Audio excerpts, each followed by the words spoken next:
11वं स्थान 11th house. याच्या मालकाला एकादशेश म्हणून संबोधलं जातं. काही लोक लाभेश देखील म्हणतात, कारण हे लाभ स्थान आहे. इथे काही बरेच ग्रंथांमध्ये प्रत्येक ग्रह इथे शुभ फळं देतो असं देखील म्हटलेलं आहे, पण ते लाभाच्या बाबतीत आहे. जे मी बघितलं तर इथले ग्रह लाभ देतात, पण व्यक्तीला रोगासाठी अडचणी किंवा रोग उत्पन्न करतात.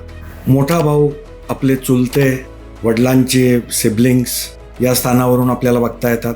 व्यक्तीला किती लाभ मिळणार आहे, कुठल्या क्षेत्रातून त्याला लाभ मिळणार आहे या स्थानावरून बघता येतं. आज मित्र परिवार किती मोठा आहे, सोशल नेटवर्क व्यक्तीचं कसं आहे हे देखील लाभ स्थान आपल्याला दाखवतं. या स्थानाला हाऊस ऑफ मल्टिप्लिकेशन देखील म्हटलं जातं, कारण एक इच्छा संपली की दुसरी इच्छा पूर्ण झाली, तिसरी इच्छा. हे इच्छा काय थांबत नाहीत. तर याचा मालक ज्याही स्थानात जाऊन बसतोय तर तिथे तो मल्टिप्लाय करतो.